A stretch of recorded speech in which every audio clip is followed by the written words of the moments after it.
Hello, everyone. My name is DJ Woldridge, and with me today, unfortunately, Sam was not able to be a part of this Stargirl review, but we have a very special guest, Yael Tygiel. Hello, Yael. Hello. Thank you for joining me today. How are you today? I'm so excited. Thank you for having me. Of course. So, what for the kids at home? What have you been working on? Where can they find you? I am currently, I have a Twitch channel, which is very exciting. I don't know how to play video games. I have two older brothers and I wasn't really allowed to play with them. So I'm learning how to play video games. It's really fun. And if you like to backseat drive when people are playing, this is the channel because I need someone. I sit there and go, I don't know what to do. Yeah. So please come by my channel and tell me what to do. Very cool. So it's twitch.tv. What is it? /Yael Tygiel. Perfect. That's my name all the way out. Perfect. That's awesome. And people may know you from AfterBuzz, where you and I met talking about some of the DC superhero shows. And since I guess fortunately for CW and DC Universe, this was already in the works before everything that's going on happened. And so this is Stargirl is currently airing, I believe, on Mondays on DC Universe and then on Tuesdays for the CW, so you can catch it both places. And today we are discussing Stargirl Season 1, Episode 7, Shiv Part 1.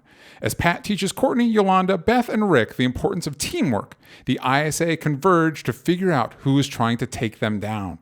Elsewhere, as the school prepares for homecoming, Cindy lashes out against her father's strict rules, while Barbara accepts an offer from Jordan. And it's worth pointing out that this episode is directed by Leah Thompson, and yes, it is the Leah Thompson from Back to the Future, so that's really cool.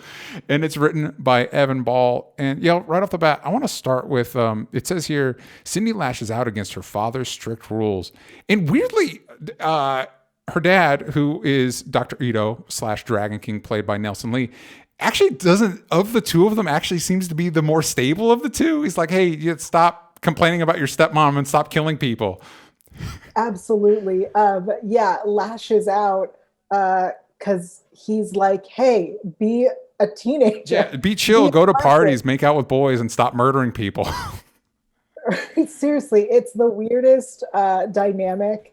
And also like the way he talks to her, I'm like, wait, who have you built? Who's not real? I don't believe anyone's real anymore. Right. They're all figments of his imagination or androids that he put together. I'm so excited to see what happens with that. Also, let's try and figure this out. So in Cindy's house, there is a secret tunnel. There's like a Stepford wife, stepmom, caretaker person. There's a secret tunnel into the ISA layer that also connects to the school. It seems like there are tunnels under, I'm assuming based on just this episode and how we saw these, the entire under town is tunnels for the ISA. So the sewer people, the sewer system, the people that maintain the sewers have to be in on this stuff because you'd have to stumble across it. Because like Dr. Ito has like, it was crazy to see like, oh, this is a full on like Silver Age super villain layer that's happening right now. Yeah, plus a dungeon, plus the meeting room, plus it goes to the school. I'm telling you, I think the sewer is the level between the I think they have the lower level, then there's the sewer above them, and then there's the world. That's my decision. Yeah, it makes it. Listen, it tracks. I just hope nobody stumbles into Solomon Grundy's lair because I feel like that would be bad for everybody involved. Yeah. So for you, since you're just jumping onto these reviews, what have you thought of the show so far, and what did you think of this episode in particular? I really have been enjoying this show. We were talking a little bit earlier about how I think it gears a little bit younger. I think if I was still in high school, I would really be all about it. I do really like it. I have slight issue with the idea that this beautiful white girl from Los Angeles is ostracized in the Midwest. I have a little bit of issue with that because that seems unrealistic. Did I mention beautiful? Anyway, I think that's my minor complaint. Other than that, I'm really liking it. It seems very superhero-y, very comic booky. I love the fight scenes and the way they're doing them. Like everybody's on rigs. Like everyone's flying around. it's so fun and exciting. I just wish like there are things that we could answer early on, or things we could explain a little bit more, because no one's questioning a lot of things that I feel like would be questioned. Like, for example, give us an example. An example is her magic stick. Oh, yeah. No one's questioning that, like, it came because it knew she needed it. Yeah. Like, no, there are questions. There are questions that need to be answered. I've also got to be honest. This is the second episode in a row where we've teased that the rod will get hurt and then it doesn't. And I feel like you need to stop playing around. Like I think last episode when they fought, I agree with the fights. I think the fights are fun, and I'm glad that we're getting them more, because last week we had Sportsmaster Tigress. In this episode we have Shiv. By the way, if you don't want your daughter wearing her secret body armor, maybe don't just leave it out. Like you have a key code on your office, but not on the secret costume, but whatever. So I like those action scenes. But I think like this is the second week in a row where it's like, maybe your magic stick got broken. It's like, hey, commit. Let's break that thing. Let's have some like, I also feel like I want to see Courtney learn quicker. Maybe this is a little left over from similar situations with Barry and the Flash. But it's like her friend was brutally killed. Well, a classmate was brutally killed in front of her. And then she's like, well, I guess I got to recruit every other kid I know in the school to fight crime with me. And then they get their behinds handed to them by Tigress and Sportsmaster. And she's like, boring lessons, dumb. Let's just go out and fight some more. And it's like, where have you been? Absolutely. She literally complained that they're not listening and they need to work as a team, and then straight up went, I'm not listening. Yep. I'm doing what I want. Ma'am, you can't have it both ways. It's either we need to work as a team or I'm better than everybody. Yeah. Pat brings up that the kid died. Like, yes, Icicle's the one who killed this boy. And not one of them blinked. They're like, right, okay, moving on. Moving on. Whatever. Listen, none of us really like that kid, okay? So wow. That's them. That's not me. No, I get it. That's not me. No, for 100%. But I also like the going back to the fight scenes a little bit. I like that they've really nailed down Stargirl's fighting style with stuff like where she uses the rod as like, I'm going to use the wrong term, like a gymnastics pole or whatever. She does her flips and stuff like that. It's like, oh, this is cool. I will say I am interested, and I want to know your thoughts on this. I am interested to see how they play with the secret identity dynamic moving forward, because Cindy does not have any mask on. And then after they're both unconscious and Pat's running up, he's yelling Courtney's name. And I feel like you'd have to be a pretty significant dunderhead to not put two and two together. I will say I also had the same thought, that as soon as they came face to face, she would realize this is the girl she literally just had a conversation with that set her off to go put on the costume. Distinctive hair, if nothing else. Yeah, right. But then I remembered Supergirl, and I went, okay.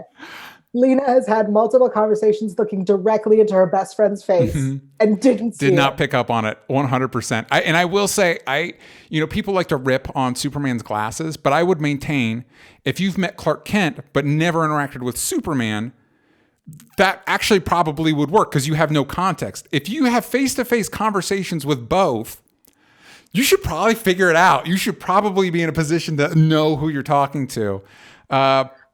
Sorry, no, just please. Minor Superman thing. Yeah. But the other issue is, right, like Clark very much actively makes himself smaller and is this bumbling, nerdy, can't talk to people kind of guy, whereas Superman is Superman. Yeah. And I think that was the thing, in addition to the glasses, there's completely different character types. And that's one of my biggest problems with Supergirl is that they're the same. She's the same both times. Yes. And I think that's where Courtney needs to step, like realize that, oh, I'm very specific looking. I could, if I act differently as different people, or even like get a voice changer like all the boys do. Yeah, exactly. I was thinking about the voice changer. I'm like, what? Because they do make the conscious choice that when she's facing Shiv, she doesn't talk. And so it's like, what would a voice changer be like for Stargirl? Because you probably couldn't do the I'm Stargirl. You know what I mean? Like that probably wouldn't play. I mean, do it higher. I have a very deep voice. Yeah. And so if I were to do a voice changer, I would make it like much higher. Yeah. So that people wouldn't be able to associate me with that voice. I think that's a good call. I think that's a good call. But we also get teases. So a lot of this episode is setting up that one, Courtney needs to work better with a team, which you were right to point out. Last week, she was telling everybody to work as a team. So it's weird that she forgot, I guess. But we also get setting up for Cindy Berman as Shiv. But which, by the way, just for those that might be interested, Shiv, of course, comes from the comics, specifically Jeff Johns' Star and Stripe run that introduced Courtney Whitmore. She was created by Jeff Johns and Tom Mandrake, and she first appeared in DCU Villains Secret Files on Origins #1 back in 1999. The other character we get teased, and this is, I wasn't able to pull up the comment before we started recording, but one of our viewers posted in the comments that they thought the janitor might be Shining Knight, who played a part in, again, Jeff Johns' Stargirl run. And I feel like we got that pretty distinctively confirmed because he's got a secret sword just hiding in the janitor's closet. Apparently nobody goes in there. It's just set against the wall. And this is specifically the Sir Justin version of the character created by Craig Flessel and appeared in Adventure Comics number 66 back in September 1941. You may also remember this version of Shining Knight from Justice League Unlimited that showed up specifically in a few episodes, but had like speaking parts in Task Force X and Patriot, which are actually two of my favorite episodes of that show. What did you think of the tease with Shining Knight and him coming in kind of last minute with the sword and everything? I am very, like, since seeing this character, I've been very eager to figure out who he is and what's happening. So not familiar with the comics or any of these characters, I would say. But I theorized earlier when they introduced the concept of the fiddler and that the fiddler used to be a man, and that I believe they said was Irish. Yes. So then we met all of a sudden. Justin and I went, he's her husband, now he's the janitor and she doesn't notice. And I was so excited for that to come out. But now I'm like, oh no, he has a sword. This is way up. Honestly, Sam and I had the same feeling because they made a big point, like, he's a dude and he's Irish. And then this gentleman shows up with a very distinct accent and it's like, oh, so it's this guy. And then it's not, it's like, was that an intentional feint? Because you could have just not mentioned the other guy's accent. You could have just not mentioned. Could have said the fiddler's a dude, and then you see this lady. It's like, well, I guess it's somebody different now. I really I like the way this was introduced. I'm excited to see who he is. I also think there's like a big lesson that we could all learn about like treating people with respect, regardless of what their job is, and I think that that's really important. And I kind of wish there was more of like, well, she was nice to me. Yeah. She's always been kind and treating me with respect, not this one time. Exactly. Not just this one instance. So what did you think about the other thing we get a little bit of is, I guess, Mike being jealous of Courtney spending time with Pat? And we only spent a brief minute with that, but do you have any thoughts on it? Yeah, I really do like that we're dealing with a family dynamic as like, in addition to everything, we've also got this family dynamic going on, which I think is super interesting and fun. And it does make sense that he would, that both of these families were separate for so long and it was just the two of them, that of course he's going to feel jealous that there's this other person in his dad's life. And that makes sense. But the fact that like he and her mom are getting close, and then he was like, you don't see me hanging out with your mom. And I'm like, but we do. Yeah, like last episode, actually. But also this episode, you gave her a snack pack. Yeah. Like you made, sir. They're not. You can't keep them both. You got like. Also, I think maybe the kids should hang out. They're now step siblings. Yeah. I don't know. Mike seems to be a handful. I don't really blame Courtney for not wanting to hang out with him. Well, of course not. Who wants? Look, I'm the youngest, so I don't really know. But I don't want to hang out with an annoying little brother. Yeah. Just the concept of it. I'm not a fan. Right, but she seems like the kind of kid who, based on everything we've seen, she wants to please everybody. So maybe she will want to hang out with him, or at least like she knows what it's like to have one parent, Yeah, she's been through stuff like this before. And like you said, Mike's been hanging out with Barbara. And speaking of Barbara, played by Amy Smart, does Icicle have a feeling, is he angling to get her? Like it feels like there's a weird thing going on with like Icicle and Barbara going on this field trip. It's like, where's this going? Here's my thought on Icicle. And it's, look, again, don't know the comics, don't know the history, don't know any of it. He's a Nazi, right? Basically, yeah, or at least close enough for, for government work, as it were. Sure. So she's also a blonde white woman. He's like, we could make more Aryan babies. Yeah. I think that's what it is. That's my thought. I'm nervous for where that goes because it could get real icky. And this doesn't feel like the type of show, like this show's type of icky is like Dragon King having lizard eyes. Like that's where this show kind of lives. I don't need to like Icicle trying to kidnap Barbara or whatever. We'll see how it plays out. So this is part one of a two-parter. It ends with Courtney, I guess, got her hand slashed. It's a little bit ambiguous how exactly Courtney was hurt. And there've been some images for the follow-up episodes that she seems like she's in bed and she's recovering. Where do you think we kind of go from here? Oh, wow. What a tough question. I think her team and her need to actually train. Yeah. I think that's where maybe she realizes that she can't go it alone. That's why she recruited people. Yeah. That's why she suggested they work as a team. This is why it was her idea to begin with. Right. Maybe she starts listening to Pat a little more, but probably not. Because every time she listens to him, it's like one step forward, three steps back. I don't know. I feel like Cindy's definitely going to drop out of school and become a supervillain. I mean, can you point, like, honestly, that's the most I've ever connected with that character when she's like, listen, high school sucks. I just want to be a supervillain. I'm like, yeah, I get it. If you knew your dad had a secret lair in the basement, would you want to do stupid high school things? No way. I just think there's a better argument that she could have made that, like, clearly this is a younger generation. Clearly these are kids. Yeah. She goes to school, she can help and like really plead her case and point out that like you're trying to hunt down kids, you don't know who they are. Yeah. I'm in school. Yeah. I can't find them. Give me my cool outfit. Right. Let me be an undercover member. Just let me stab people with my organic wrist knives.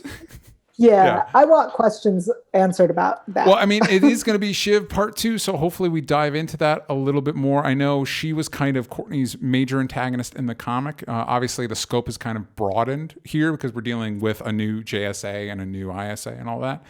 But I will say, like, I feel like the last two episodes have been some of the strongest the show has made, and so it gives me hopeful for future episodes. And we talked a little bit about this before, and I've said it on the show before. I'm glad that we have a younger skewing superhero show because I feel like that's kind of the gateway for a lot of people into this type of medium. And specifically one that targets young girls, and hopefully it speaks to them, because we also talked a little bit. I was like, it's primarily like 40-year-old dudes making it, so hopefully it is speaking to its intended audience.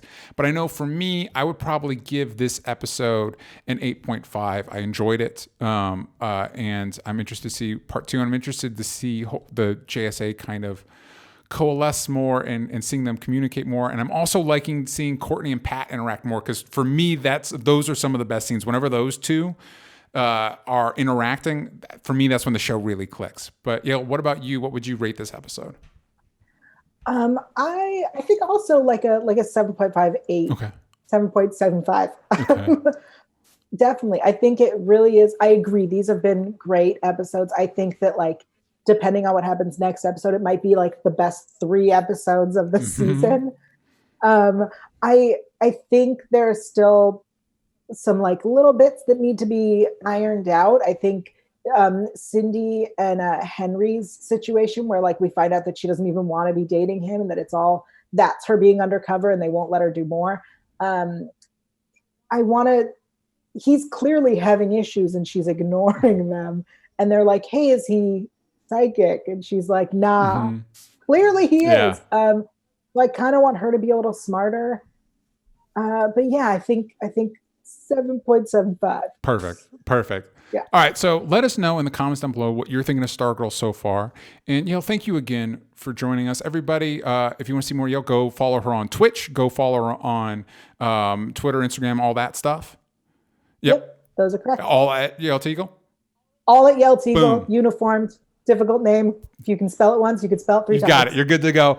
So go follow her, go support what she's doing, and tune in every week as we drop in new reviews for Stargirl, and we've got new episodes of Doom Patrol coming up as well. So stay tuned for all that. And as always, we've got new episodes dropping every Monday. You can follow the podcast on Twitter at Only Stupid Answers. Yank out the vowels from stupid. You can follow me at DJ Talks Trash, and be sure to go follow Sam and say hey to him at Sam Basher. And we'll see you all soon. Bye-bye.